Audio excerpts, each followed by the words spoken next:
Morning, everyone. Welcome to the 45th public meeting of Post.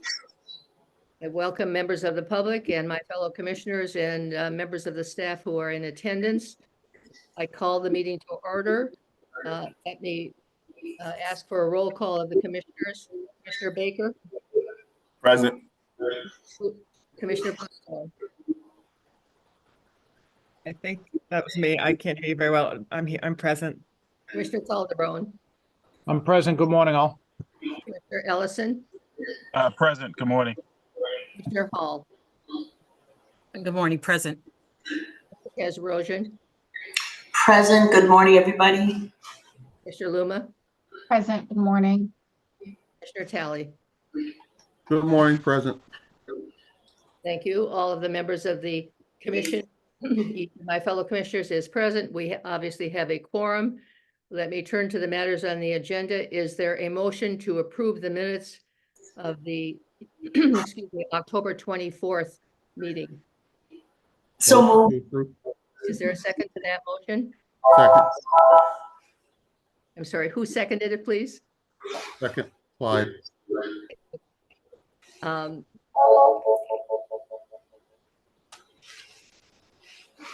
Commissioner Baker, you approve? Yes. Commissioner Bluestone. I approve. Calderon. Yes. Ellison. Yes. Commissioner Hall. Yes. Kazarosian. Yes. Commissioner Luma. Yes. And Commissioner Talley. Yes. And I also approve. The minutes are unanimously approved. Thanks to the member of the staff who put together our very detailed minutes. Let me now turn to the executive director's report. Enrique, please. Thank you, Madam Chair and Commissioners. Good morning. Let me share my screen to walk you through my report.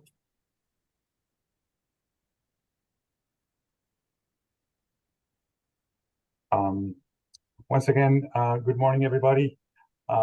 As I have done in prior meetings, I will be presenting my report over the next few slides. First, I will remind the members of the public attending virtually that the Commission does not take questions as part of its meetings, but you can always submit comments and questions in a couple of different ways. You can go to our website and click on the link at the top of the page where it says Contact Us, which link will bring you to our contact information.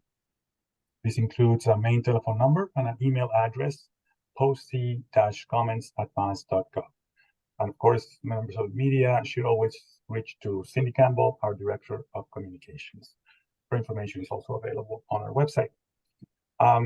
Okay, so I will be presenting the following as part of my report. I will start with an update on the 3 projects relative to the disciplinary records that we have had for the last few weeks and months. This will be followed by a brief administrative update.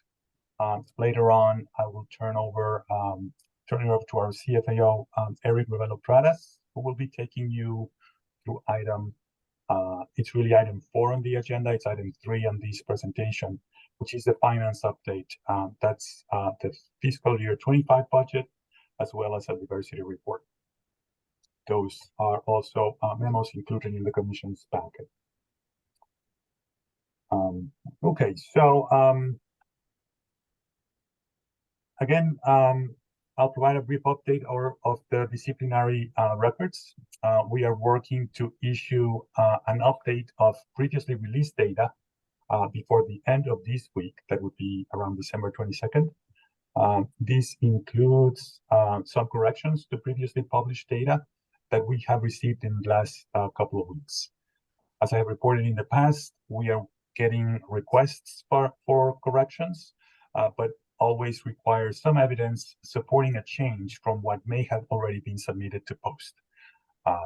This evidence gathering takes some time and turnaround, etc., but the staff is working hard to make sure that all of that is in compliance with our procedures. We have sent, in addition to all of this, we have sent an additional 894 disciplinary records That translates into 1,311 allegations. We've sent those to chiefs for final verification and update. On November 30th, we sent those about 135 agencies or heads of agencies, this agency-specific report for that final verification prior to publishing. The anticipated timeframe is asking for a turnaround time by the end of this week and a planned release for early January of 2024. I will note that although the majority of these records were not previously published because of validation errors, some of these records may pertain to additional allegations on a particular record that has been previously published. We continue to receive some updates, including correcting dates, as well as IA numbers. Those are really for the purposes of enhancing accuracy. I want to also mention that there's a new kind of question that emerged recently, and that is, and we continue to get other questions very similar to what we have in the past. The first question is relative to simple vehicle collisions or accidents. This is something that the regulations do not single out, and we have not issued guidance on this type of matter.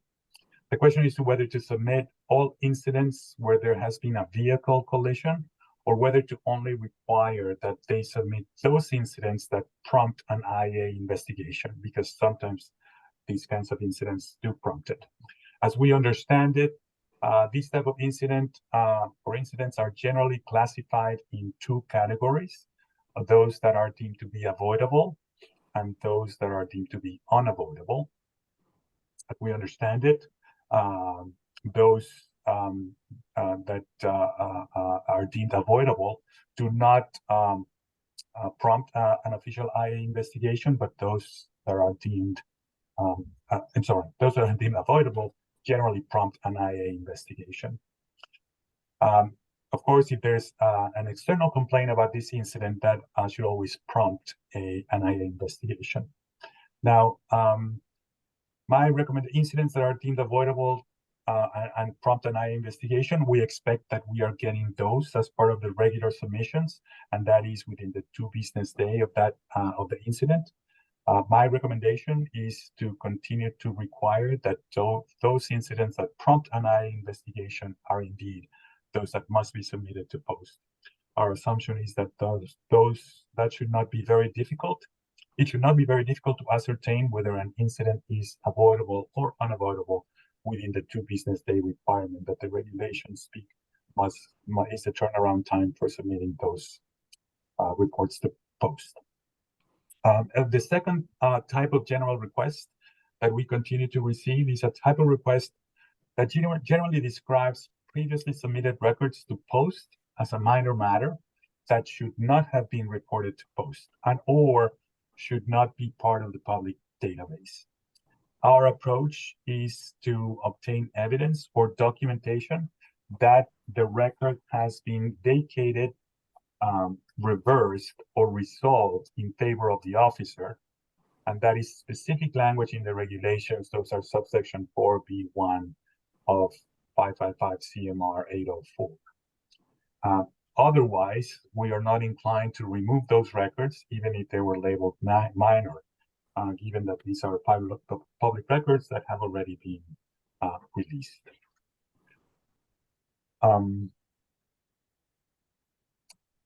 Let me turn to give you an update on the status of the complaint portal and the planned rollout to agencies. The major development effort of this portal has been completed recently, but it was paused a little bit to given the rollout and all the efforts of corrections and updates that I have been describing in the last couple of minutes. Another important part of this work was to upload information from complaints that have been recently transmitted to post. This is all data from 2023, and I'll speak about that in the next slide. And that effort has also been significant, and thus the rollout of this portal was also deemed to be necessary to be paused for a few weeks. We are now projecting that that will be around February 1st of 2024.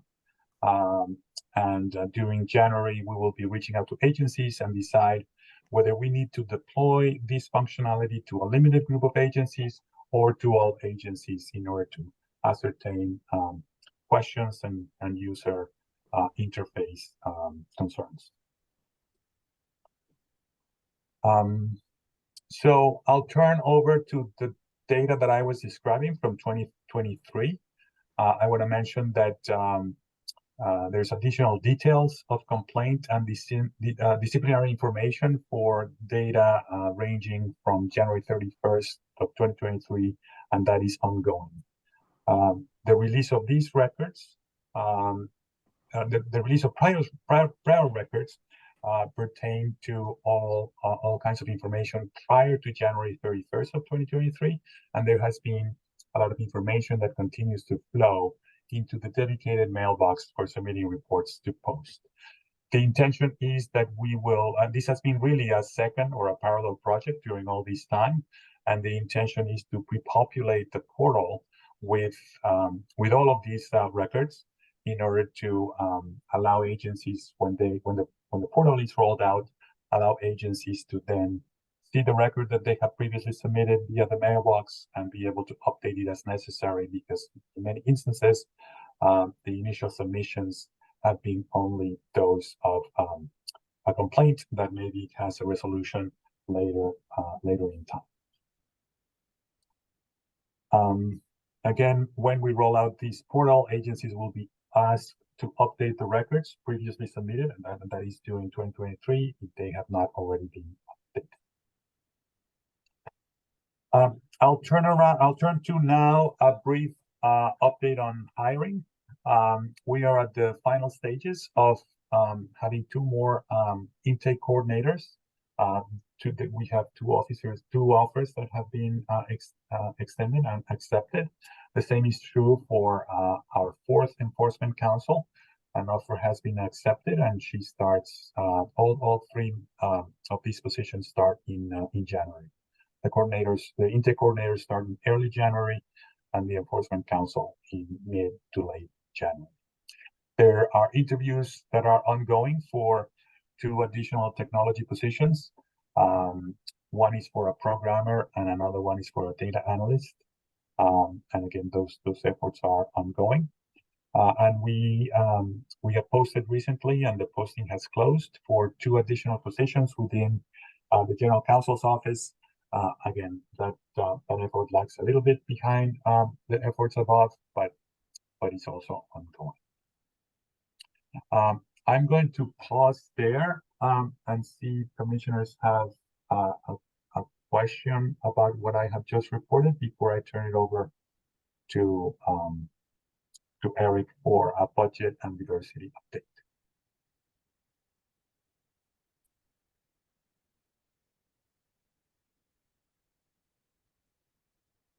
I see no questions or comments.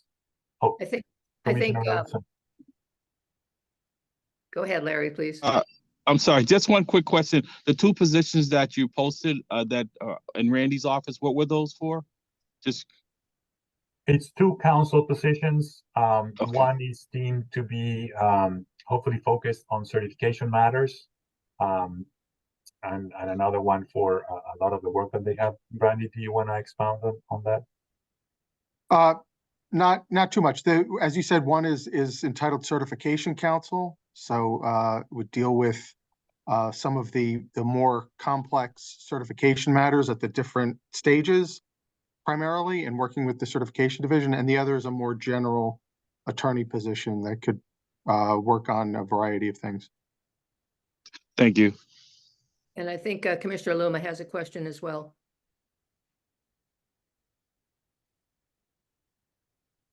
Thank you. Enrique, do you know, in regards to the vehicle incidents that arise to an IA investigation, do you know what type of examples of incidents would rise to that?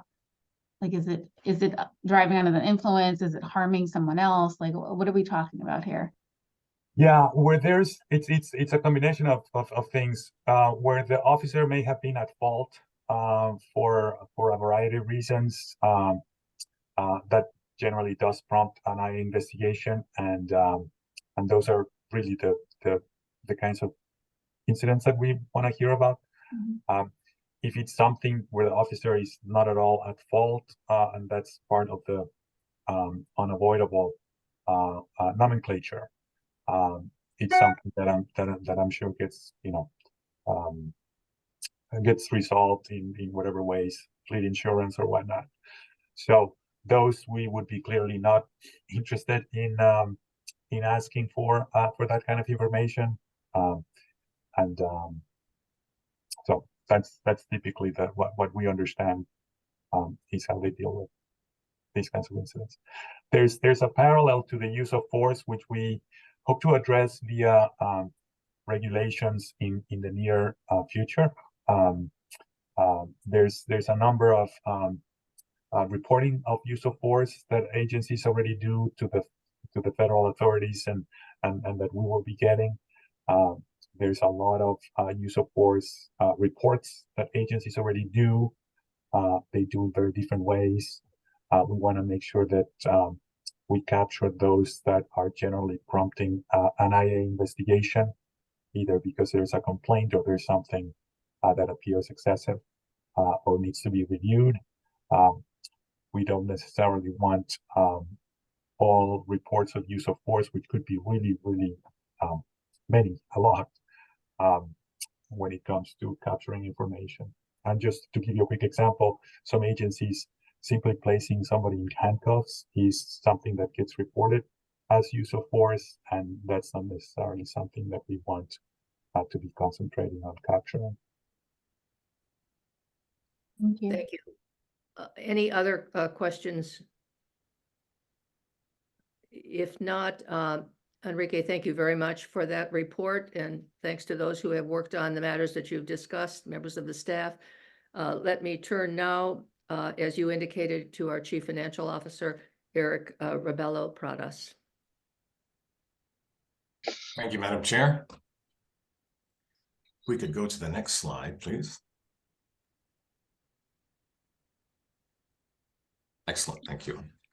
As you're aware, a memo was distributed to you last week discussing the Commission's FY25 budget submission to A&F. While Post is independent, an official submission must still be made to A&F, as it is the governor who kicks off the budget season with her budget recommendation filing in January. The memo was provided in advance of this meeting in order to prepare you for an ultimate vote for the approval of the numbers which were submitted.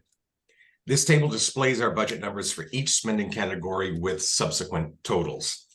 The build-up to FY25 starts with the current year's spending plan, which you see there in the green column, totaling up to $9.8 million. So that's for the current fiscal year. The next column over shows how we backed out the $1.3 million in PAC funding, as this was considered a one-time resource. The next column after that shows the net addition, or in some cases, subtractions from the base $8.5 million. And that results in the final column, which is our FY25 budget request of $9.2 million. Next slide, please. Thank you. I'll now highlight the largest areas of the Commission's budget, which is payroll and information technology.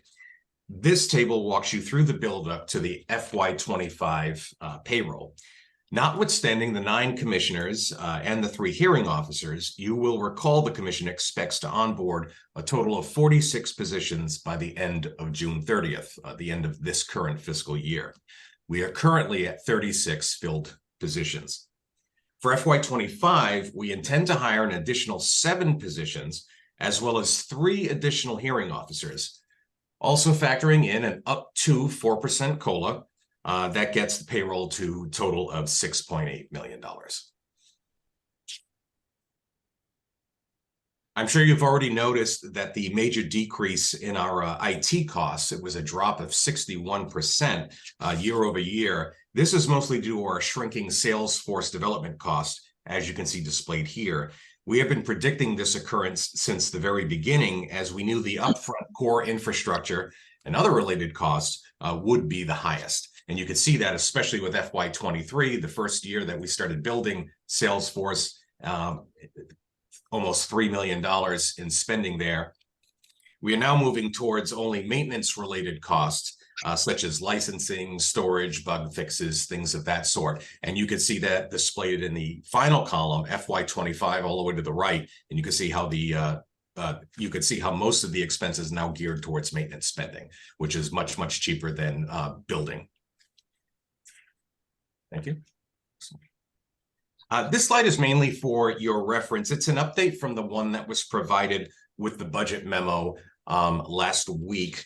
It displays the current 46 forecasted positions for the current fiscal year, 36 of which are filled. And as Enrique had pointed out in his report, 3 more will be filled next month, getting us to 39.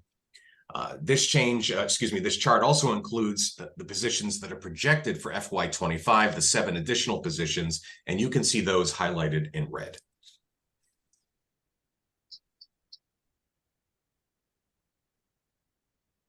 And finally, we wanted to report back to the Commission regarding its recent inquiry into the diversity metrics of Post. A detailed memo was included in your packets, highlighting how diversity is incorporated within our recruitment process and the methodology we followed to provide the statistics that you see here in this chart. As you can see, we compared Post metrics, which are self-reported when applying and during the onboarding process, to the makeup of the state's population, column to the left of Post, and the 44,000 state employees you can see to the column to the right of Post. In analyzing these metrics, it may be fair to say that Post currently reflects the population in which it does serve. We do intend to regularly review these statistics and subsequently report the results back to the Commission.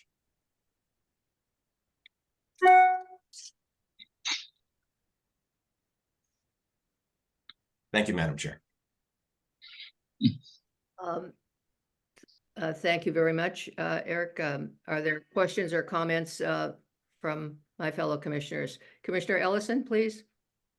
Thank you, Madam Chair. So, Post, for those who is a relatively new organization, as though it seems like it's been around for quite some time. So I was elected as treasurer for the commissioners. So I just wanted to update my fellow commissioners and the public on some fact finding. So Post is still utilizing an evolving budget while still achieving full operational status. Our FY25 budget is projected to be 9.2 million, which represents a 6.2% reduction in spending. We've been using an incremental approach to the budget, especially payroll. This allows for growth at a smaller scale and doesn't overwhelm the resources that are available. It's the first of its kind in a state operating method in this manner. And with that said, there are still many unknowns, i.e. caseloads, employees to handle volumes of cases, certifications that could affect operation, personnel, and the budget. So I just also wanted to thank Eric, Enrique, and his team for really keeping me informed so that I can keep you, the commissioners, fellow commissioners, as well as the public, as to the spending of their tax dollars. So, thank you. Thank you, Commissioner Ellison. Commissioner Bluestone, please. Yeah, thank you, Chair Hinkle. I appreciate very much the diversity report, and it's really helpful to look at some of the statistics. I would just note that it does appear that very slightly we're trending lower than the overall statistics for state employees, and that's something that I would just like to emphasize, that we obviously have some continued work to do, and also that that's in terms of racial and ethnic diversity, that's true, but also male to female diversity as well.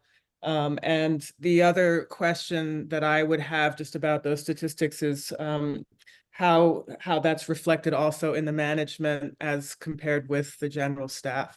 So if that's something that we could consider adding when we look at that report again. Most definitely, Commissioner. One option that that we tossed around, and we can certainly come back and report at a future meeting, is reporting perhaps by category of policymaking decisions, those that have to, for example, submit a statement of financial interests.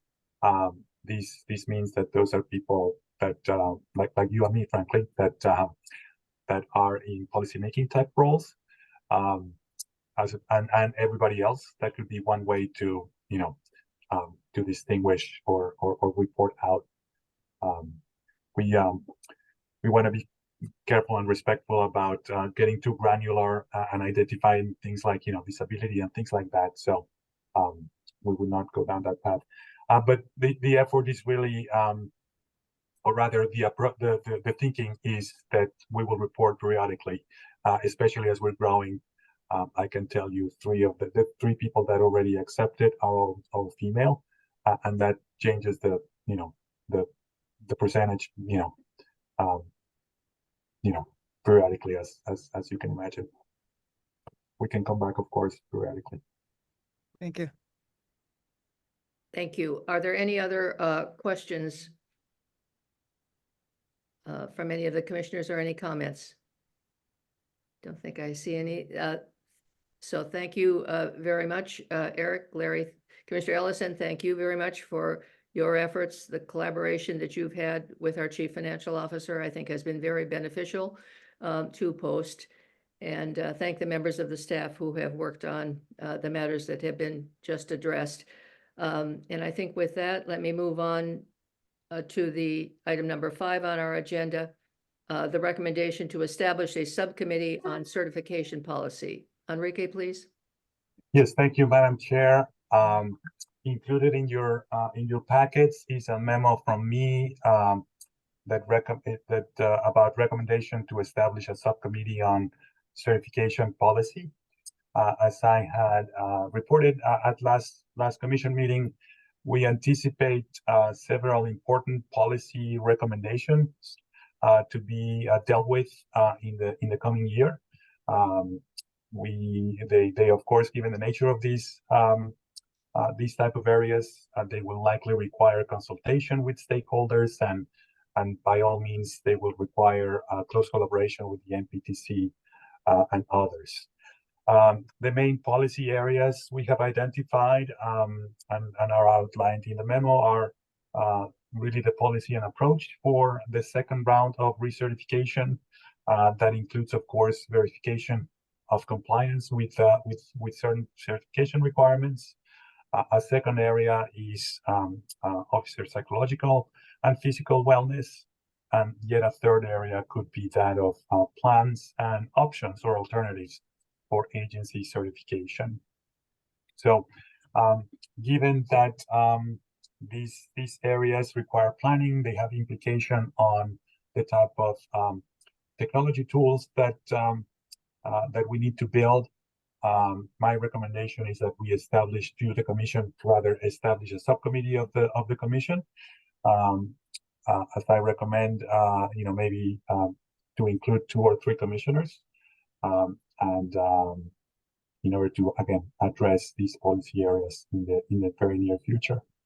The process, as I outlined in the memo, is that these type of subcommittees are still subject to the open meeting law.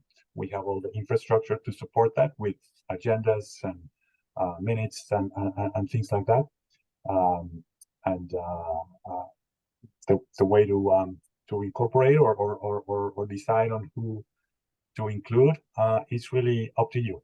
Whether anybody wants to self-nominate, nominate someone else, or discuss that kind of participation, that again is all entirely up to you. I can take questions if you would like. Commissioner Calderon? Yeah, I'll volunteer to be on the committee, Mr. Executive Director. If the rest of the commissioners feel fit, I'll volunteer. Perhaps what we might do is take a vote on the establishment of the subcommittee, and if we could do that, and then we can talk about anybody who's interested in volunteering. But before we have that vote, are there any questions of Enrique with regard to the presentation that he's just made. So- And I think yes, Charlene, do you have a So question? just to clarify, you're proposing multiple subcommittees? We could, I'm proposing at this time one subcommittee, the one Okay. that I described in the memo to be on certification policy matters. That's the most timely. You could decide to have others. Maybe preferable to start, incrementally and see how one goes. We could always come back with to create other subcommittees if the commission decides that's a better approach. Thank you. Thank you. Commissioner Bluestone, please. I am just, I'm thinking about this question of a single versus multiple subcommittees, and just what comes to mind is that the issue of certification is so broad. And there are, I think amongst us, commissioners who specialize more in one area than the other. And in past discussions related to certification, when there have been group discussions, it has really gotten bogged down at times around general issues, and some of the specific details haven't been flushed out. So there may be some benefit, just as I think about it, to considering the specific focus of the subcommittee and whether multiple subcommittees might better serve our interests. Thank you. Any other questions or comments? And I think with that, I would simply like to ask for a motion at this point to approve Enrique's recommendation to establish the single subcommittee on certification. Is there such a motion? I'll make the motion, Your Honor. Thank you. Is there a second? I'll second. Any further discussion? If not, let me call for a vote. Commissioner Baker, Yes. Commissioner Bluestone, Yes. Commissioner Calderon, Yes. Commissioner Ellison, Yes. Mr. Hall, Yes. Mr. Kazarosian, Yes. Luma, Yes. Mr. Tally. Yes. And I'm also in the affirmative, so the motion is unanimously carried. Appreciate the thoughts that have been suggested, and we will take those up at a later date. Commissioner Kazarosian, sorry, I think. Oh, no, I don't have a question. I was just saying, if you're taking volunteers, I'm happy to volunteer for the committee as well. Thank you. So, Enrique, would you like to ask for specific volunteers for this subcommittee at this point? We've heard an indication from Commissioner Calderon and now from Commissioner Kazarosian of their interest. Yeah, I think it's great to try to get the composition of the subcommittee addressed today. I picked a number of 2 or 3 really entirely being some small group of commissioners that could be easy to put together, but the number of members is really up to you. The more members that you want in the subcommittee, for example, it gets a little bit more challenging scheduling a time available. But again, there's no limit or number of commissioners that may be part of the subcommittee. I just wanted to kind of mention that. Thank you. And I think we have a couple of questions from commissioners. Commissioner Bluestone, I think you had your hand up, and then Commissioner Luma, please. I just would like to mention that I also would be happy to participate, but don't feel any need to if there are others who are also interested. But I really do feel strongly about being involved in work that has to do with developing the psychological fitness component of the certification process, as well as wellness initiatives. Thank you. Commissioner Luma, please. I was just gonna kind of reiterate what Commissioner Bluestone said earlier about possibly being multiple subcommittees, particularly around the wellness and psychological evaluations component. And so I just wanted to hear what people's thoughts were about that in regards to maybe splitting up the subcommittee so that there's more of a targeted focus.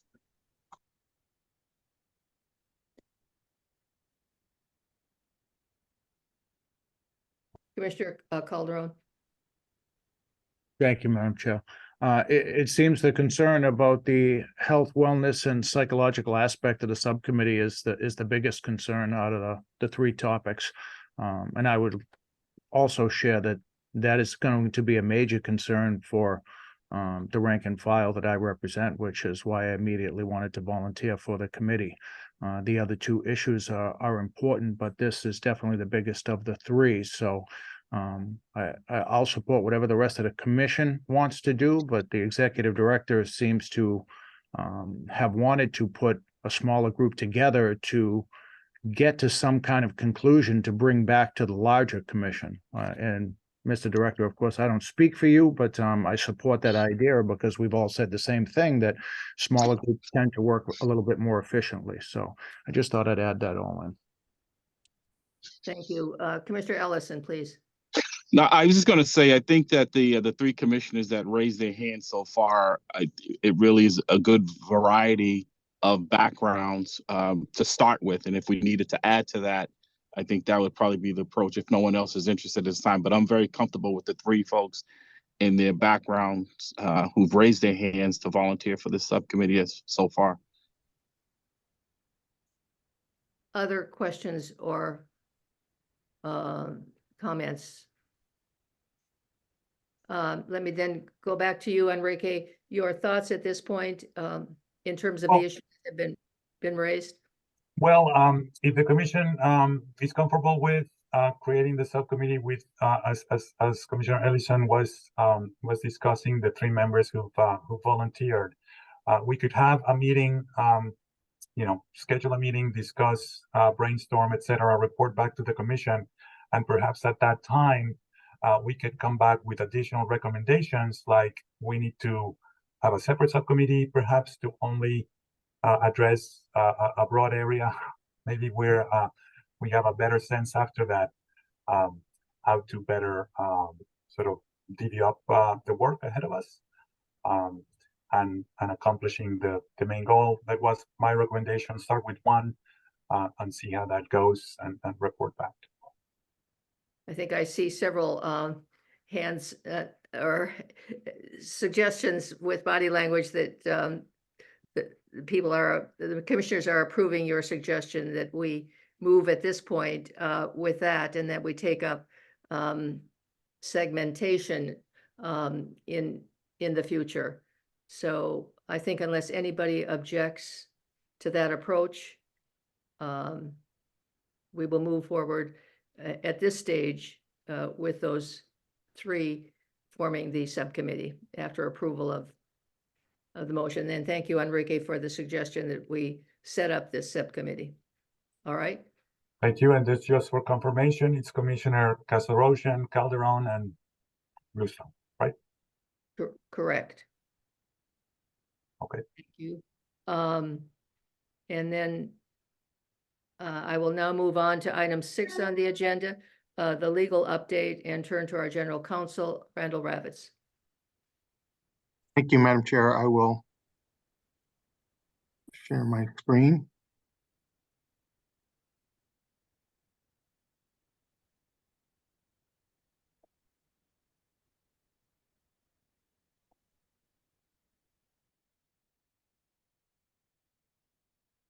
Okay, this is an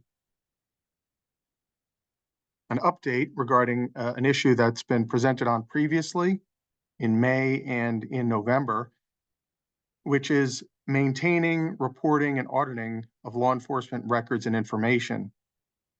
And this presentation provides an update by discussing a set of draft regulations that were included in the meeting packet.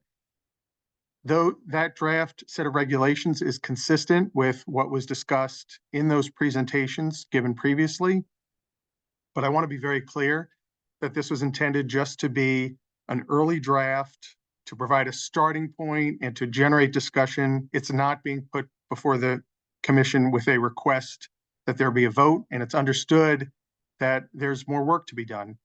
There are possible refinements that have already been identified, even in just the past week. If you look at the table of contents, you look at the section numbering, there needs to be some adjustments there.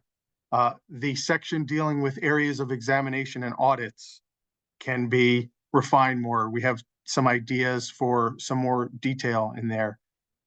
There is the possibility of incorporating more references to other regulations and eliciting more information from agencies regarding uses of force, injuries, and deaths. That was something that the executive director alluded to earlier today, and that we discussed once before, that there are a lot of possibilities there for information that could be gathered and analyzed and utilized by the commission. And there are other steps that can be taken in the way of soliciting more input from people inside and outside the commission. Here are the goals of those draft regulations. One was to ensure the recording by law enforcement agencies and their preservation of important information, but at the same time to make clear that those regulations are not intended to limit other obligations that agencies might have in the way of recording information and preserving information, obligations that may arise just from generally accepted law enforcement practices or human resources law, for example. They were also intended, these regulations, to provide a way to promote consistency in terminology and record keeping, something that we've seen and that you've heard discussed in connection with the disciplinary records, is that there's a wide variety. There are a lot of differences among agencies in terms of how they classify things, how they record things. And so it would be beneficial to see if there are ways that we could achieve more consistency. And then when we report information, people will know what that means. And a certain term will have the same meaning regardless of what agency it relates to. These are also intended to enable us to collect information that the legislature expected us to collect. And I say that because there are lists of things that we are supposed to include in our internal databases, or that we're supposed to report to the legislature and other officials in our annual reports. And so this would facilitate the collection of that information, enabling us to obtain other information that we found that we need in connection with, let's say, the certification process or the disciplinary process. There are times that we see how we need updates regarding certain matters that have been addressed by the commission. So the commission has taken certain action, let's say suspended a certification for failure to complete in-service training. What we need to know is when the person has completed the in-service training. So this would provide us a way for us to get that information. Also, to fulfill the statutory obligation to promulgate rules and regulations, establishing an audit procedure, which the statute says shall not limit the ability of the Division of Police Standards to initiate an audit at any time and for any reason. They're also intended to facilitate the implementation of other provisions of the statute that relate to investigation, inspection of records, gathering of information, and just generally executing the functions assigned to the commission in Chapter 6E. They're intended not to limit the areas of examination to complaints and investigations, which are the subjects referenced in the same section that deals with auditing regulations. And they're intended to allow flexibility. And that's partly because of the language in that section that I made reference to a moment ago, which says that the Division of Standards should be able to initiate an audit for any time and for any reason. And it's because there's also language in Section 3A dealing with the ability to audit all records of agencies. And there are all these other statutory provisions that I mentioned that deal with investigation and inspection of records and gathering information. These are also intended to expressly authorize commission auditors to take certain steps. In other words, to leave no doubt that certain things can be done, but also to inform agencies what is expected of them in the way of record keeping and reporting, and what they can expect if they are audited, so that there are no surprises. At the same time, these are intended to provide a way to highlight achievements and best practices of agencies, and then help us ensure that they can be replicated. Now, there are a number of decision points that I wanted to put out there for the commission to consider. Essentially, larger policy questions where it would be helpful to hear thoughts. One is that right now these regulations provide for the direction to agencies regarding the maintenance and reporting of information on in-service training, reporting that information to us. Well, at the same time, the MPTC collects that information and they provide guidance regarding training, and we receive information from them. So is it necessary to include something like that in these regulations, or should we omit it and allow those other procedures to play out? Also, right now, these regulations are drafted in such a way, they're basically intended to be broad, to encompass all sorts of things that might be considered. And so right now they provide also for record keeping and reporting obligations and auditing of individual officers and other certified individuals who are not serving. So in other words, they still have a certification, but they're not serving. Should that be included, or should it be limited just to agencies? Right now, they provide that in audits,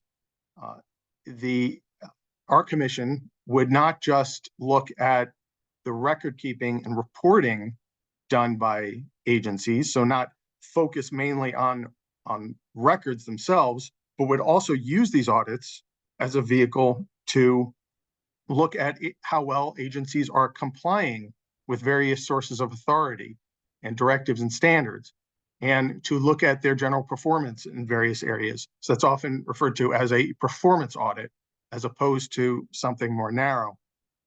Right now, also, the regulations are written in such a way that they would provide for the commission not just to examine matters related to complaints and investigations, so in other words, the things referenced in that one statutory section, but also look at various other areas that feature prominently in Chapter 6E, certification-related matters, school resource officer-related matters, use of force, and then even one step further, additional areas that are not prominently featured in Chapter 6E, but are related to law enforcement. So in other words, maybe an auditor from the commission might want to look at search and seizure procedures, or body camera procedures undertaken by agencies. And then they could even go one step further, as they do now, and allow for the commission in an audit to look at various other agencies, various other aspects of agency management that are not strictly law enforcement related. So human resources practices and the efficiency of the agency, on the idea that all of those things will affect law enforcement activity. Or, as I say, the commission could favor a more narrow approach. So drawing the line at one of those places, at one of those narrower places, without getting into the full range of information that I just mentioned. These regulations would also allow for the commission to collect information that's not focused on how well agencies are performing, but also that is simply relevant to policymaking or some matter of public interest. I mentioned body cameras a moment ago. Let's say the commission wanted to develop some sort of regulations or standards in that area, and it just wanted to know what is being done in that area. What are some helpful statistics? What are the complaints that have been raised or issues that have been raised? And it wanted to collect information on that. Should these regulations provide for that as well as the draft does now, or should they apply more narrowly? Let's go through the provisions of the draft regulations that are in there now. The first main category deals with the creation and maintenance of records by law enforcement agencies, and they provide that for each officer and agency has to both create and maintain certain records. And they cover areas that feature prominently in Chapter 6E. You see the list there, but it's those areas shouldn't be come as any surprise. Those are things that the commission has been dealing with on a regular basis.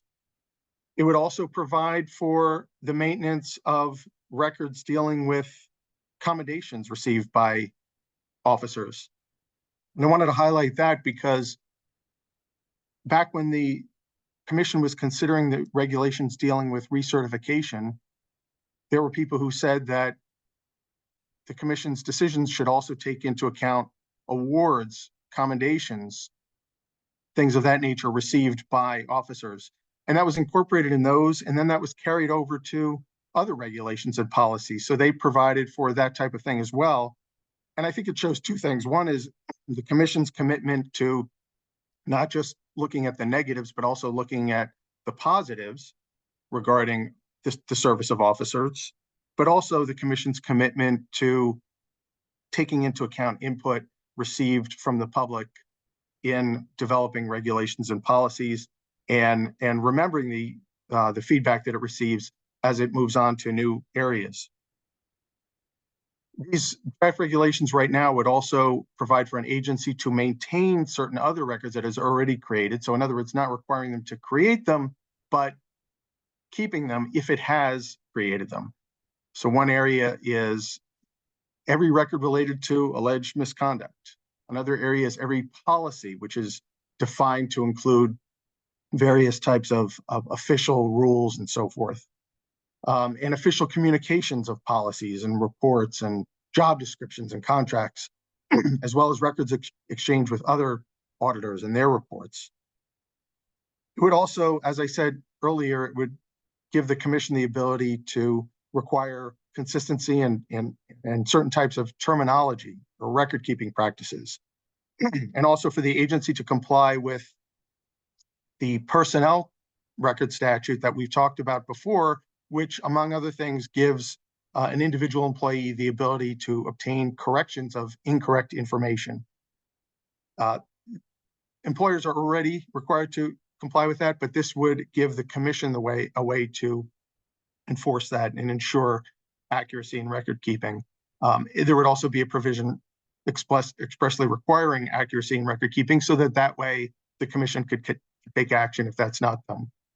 The next main area is agency reporting of information. So the information that they transmit to the commission, it would require certain information to be transmitted immediately, such as information on certain allegations of misconduct and certain updates on matters related to certification and discipline, like I mentioned earlier. If their certification is on hold because they're out, we would want to know that they're back. If they're suspended because they failed to complete in-service training, we'd want to know when it's completed, that sort of thing. An agency, this would provide, should also report other information, such as records of completion of training as instructed, and again, ensure accuracy in its representations to us. The regulations would provide, however, that any privileged information is not within the scope of the regulations. That doesn't need to be provided. Another section would provide for an agency liaison to the commission who would handle a lot of these duties in terms of communication with us and record keeping and reporting. Then, as I said, right now they're drafted in such a way that would require certain maintenance and reporting of information on the part of individuals,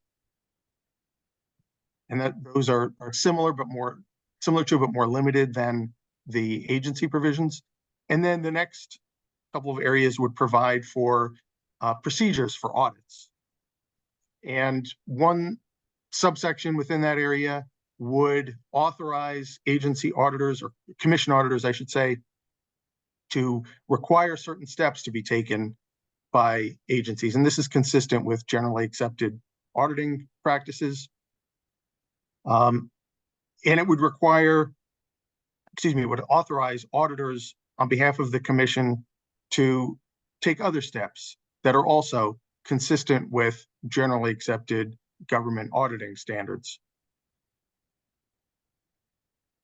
Would next expressly authorize the commission auditors to examine certain areas. So those would include areas related to the commission's statutory charge, including various areas of agency or individual functioning, specifically record keeping and reporting, compliance with laws and other sources of authority, the adequacy of investigations and determinations, the communications within the agency and to other bodies like ours, and other aspects of performance. At the same time, it would authorize those steps to be taken, those areas to be examined with respect to particular subjects.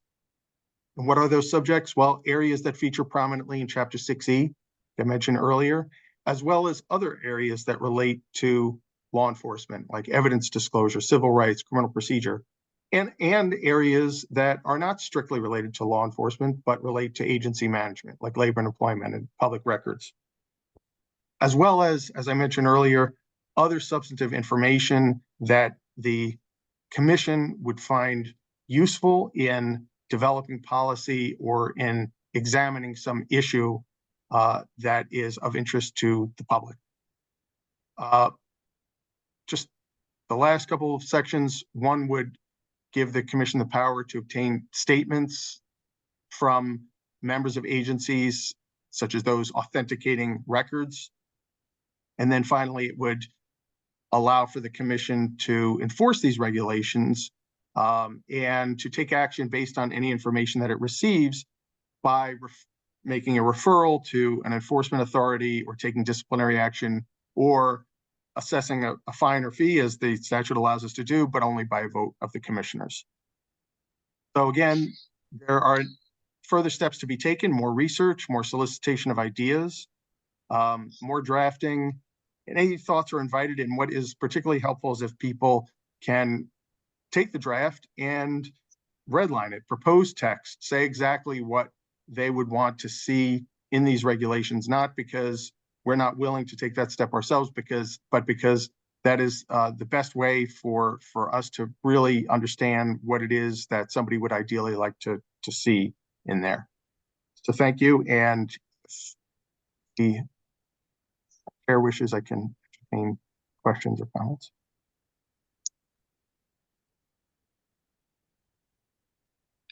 I think you're on mute, Madam Chair. Apologize.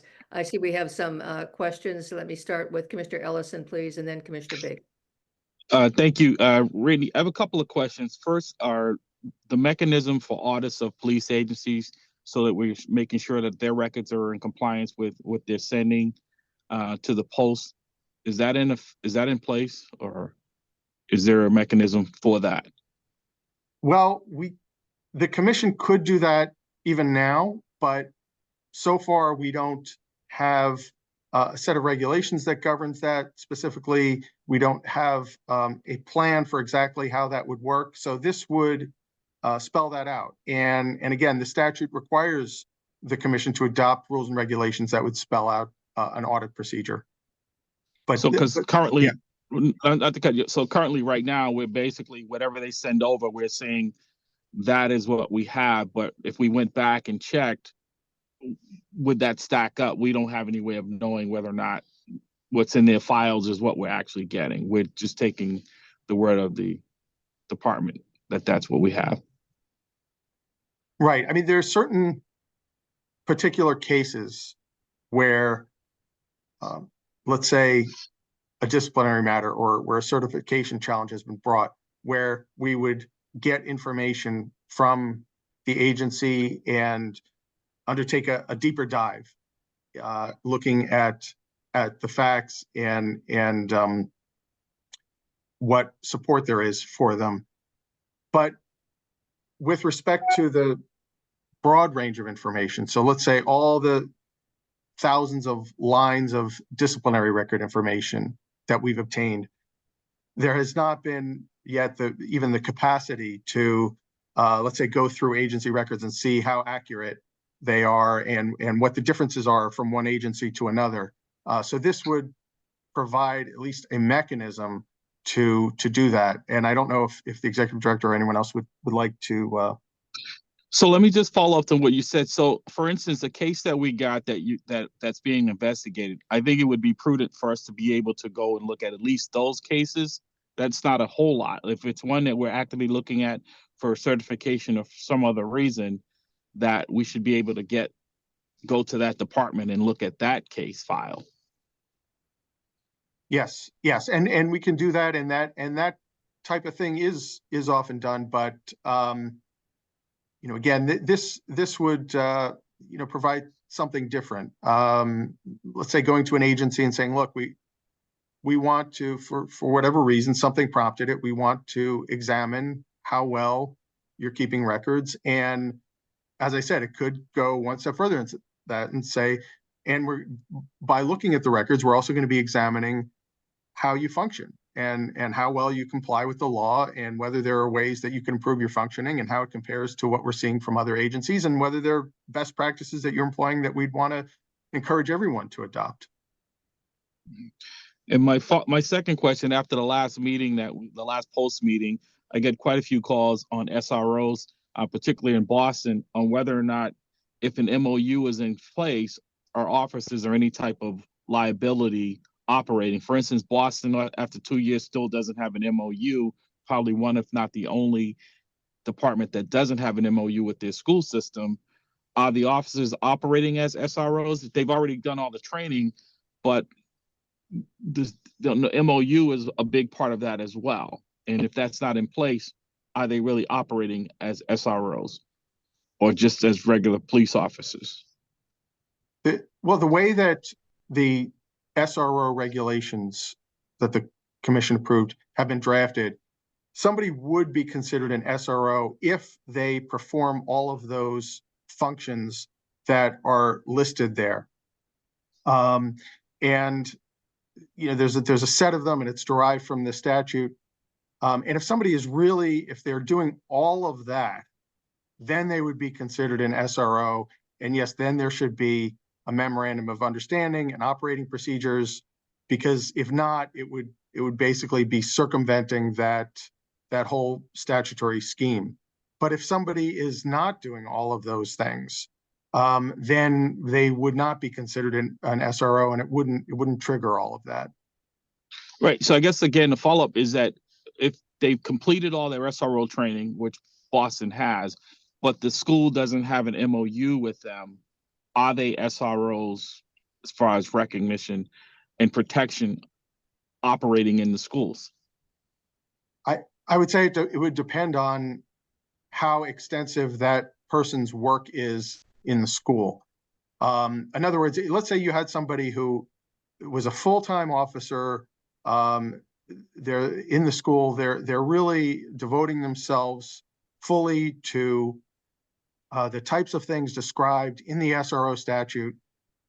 But they say, well, nobody has called me an SRO. We don't have an MOU. Therefore, I don't need to comply with all the procedures laid out in the statute for SROs. That would be problematic. That would be essentially circumventing that whole scheme just by characterizing the person in a certain way. But if somebody isn't in that category, so maybe they've undergone the SRO training, but they only go into school on occasion to deal with particular matters, then I wouldn't say that person is circumventing that whole scheme. I would say that person has not become an SRO. So there's still a little gray area, and that's what's confusing the folks, because the MOU is not inked here in Boston, that people are a little hesitant as to whether or not, even though they've completed all the training, whether or not they're actually operating as an SRO. But you and I are going to have a conversation offline again about this. Thank you.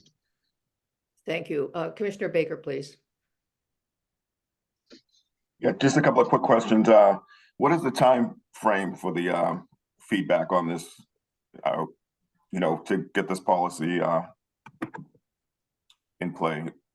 Are we talking months that we have here to get this accomplished, or are we looking at weeks? I'm just trying to see how long can we do we have to work on this?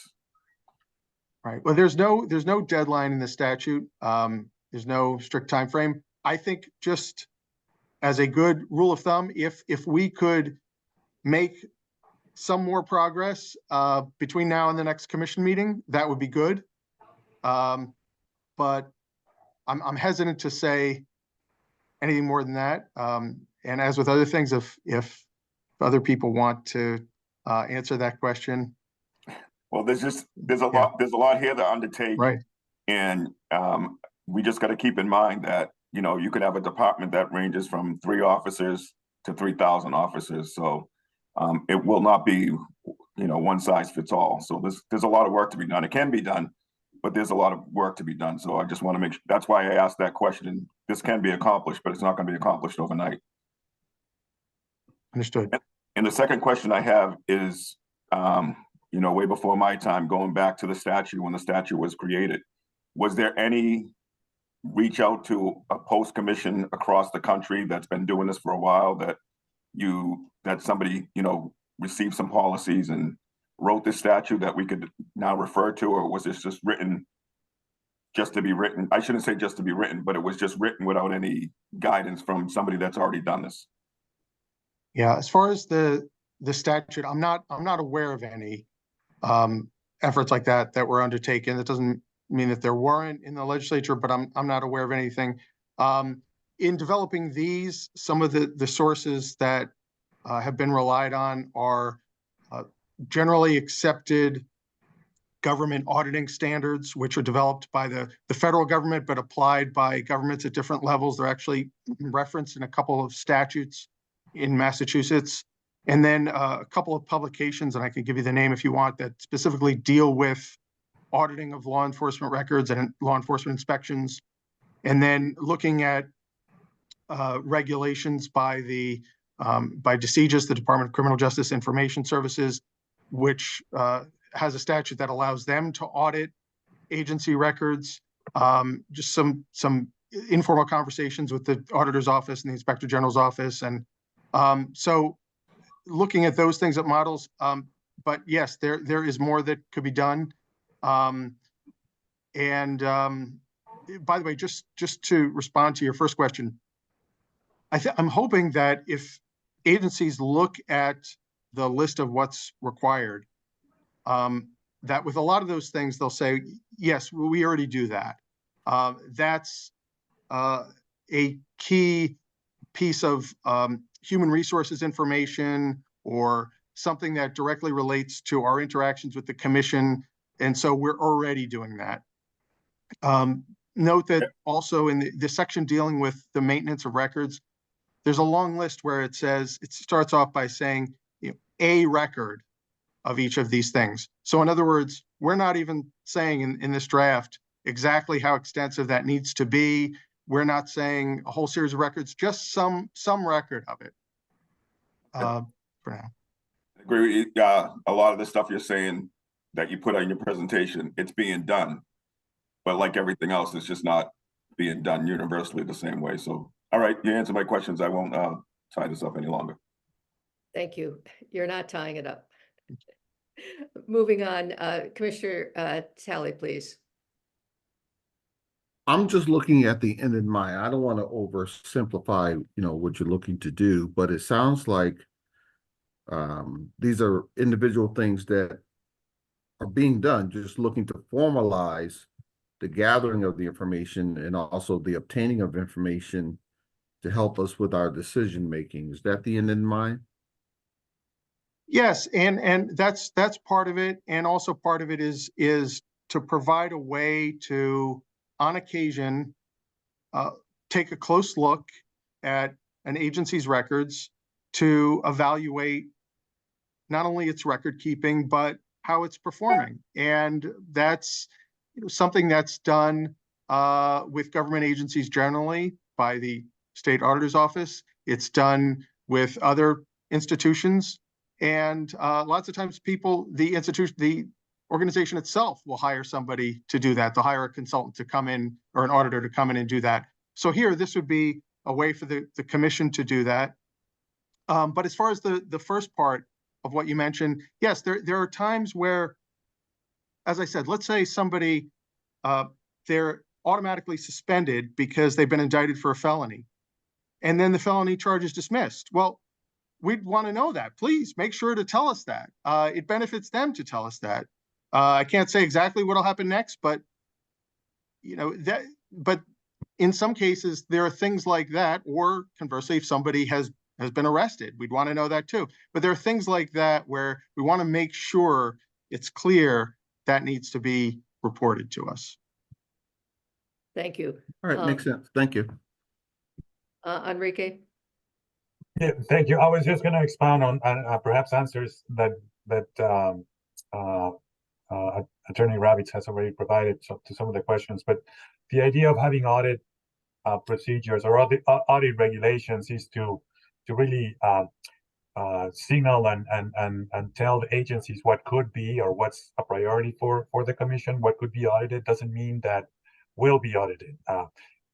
This whole scheme is really based on sampling, if you will, where we would do it on an exception basis, not throughout. I also just mention that these regulations are really presented as a very early draft. You're not, Attorney Ravitz mentioned this, but we're not asking you to vote on them. We'll likely and hopefully get comments from other members of the public, stakeholders and whatnot. And once we come back and ask for a first vote, then the regular promulgation process will take place with formal comment period, a public hearing, and that promulgation process, can take a few months, which will elicit, additional revisions and edits and all of that. This is the very early stages. We'd rather have feedback from you commissioners, and we'll likely get other feedback from other stakeholders to come back at a future near meeting to discuss this and hopefully vote them to begin the promulgation process. Thank you, Enrique. Any other questions or comments from my fellow commissioners? I don't think I see any hands in the air. Randy, thank you very much for your presentation, and the other members of the legal staff and the members of our staff generally who have worked on that, and thank the commissioners who have raised, I think, significant comments with regard to what has been presented. I'm sorry, Enrique, did you have another question? Actually, on a matter that we previously already addressed, the budget during the budget presentation, maybe that was Commissioner Ellison's point. We should take a vote of the commissioners, because this is to present a vote that's been voted. I'm sorry, a budget that's been voted by the commission. Right, that was my hand raising. I was going to ask Madam Chair if she wouldn't mind introducing that. Yes, thank you, Enrique. I will ask Commissioner Ellison to formulate a motion that he would seek to have address. Yes, thank you, Madam Chair. Was looking for a motion to approve the FY budget for 2024 by the commissioners, the fellow commissioners, from the packet you received. Thank you. Is Sorry, there it's 25? It's budget FY25. FY25. I'm sorry, 25. Thank you. Is there a second to that motion? So moved. Thank you. Call for a vote, please. Commissioner Baker? Yeah, yes. Bluestone? Yes. Calderon? Yes. Mr. Ellison, I think you made the motion. Yes. Commissioner Hall? Yes. Commissioner Kezerozian? Yes. Commissioner Luba, you seconded it. Yes. Commissioner Talley? Yes. Also vote affirmatively. The motion is unanimously carried. Anything else that we should address? If not, let me move on to item number 7 in the agenda. There are no matters not anticipated by the chair at the time of posting. Therefore, I will entertain a motion to go into executive session in accordance with the statute that are laid out in the document that everybody has in front of them. That is General Laws 30A, Section 21A1, and Section 21A5, Section 21A7, combined with Chapter 60, Section 8C2, and to the extent it may be applicable, Chapter 6 of the General Laws, Sections 168 and 178, and Section 21A7, combined with Sections 20. And also, we will be in the executive session addressing requests for approval to conduct preliminary inquiries in the cases that are outlined in the agenda that everybody has seen, those 6 matters. Commencement of adjudicatory proceedings with regard to 3 of the 4 matters listed in the agenda. With regard to item number 41320, that will be a vote to close by contrast with what is set forth in our agenda, and also approval to enter into voluntary disposition agreements with regard to the cases that are identified. Let me ask for a motion to go into executive session. Let me also say to members of the public that we will not be resuming our public meeting after our executive session. Is there a motion to go into executive session? So moved. Is there a second to that? Second, All right, Commissioner Baker, yes. Commissioner Bluestone, Yes. Calderon, Yes.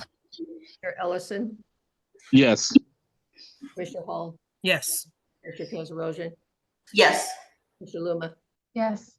Commissioner Talley. Yes. I'm also affirmative. Let me, before we go into executive session, thank all of the members of the staff who have worked on all the matters that have been addressed and the other matters that you have so diligently been addressing during the last month. We are very grateful, as I know I speak for my fellow commissioners in saying we are enormously grateful for all the very hard work, careful, methodical work that you have put into the post matters. And I think with that, we will adjourn, take a approximately 5-minute break. Will that be sufficient time for everybody? And then we will go into executive session. Enrique, is there a separate? There's a separate link that went out. I just saw the reminder pop up for me, so you should have it. And let me know if you have any problems signing in. And again, let me thank the members of the public who have attended this meeting and wish happy holiday to everyone. Thank you.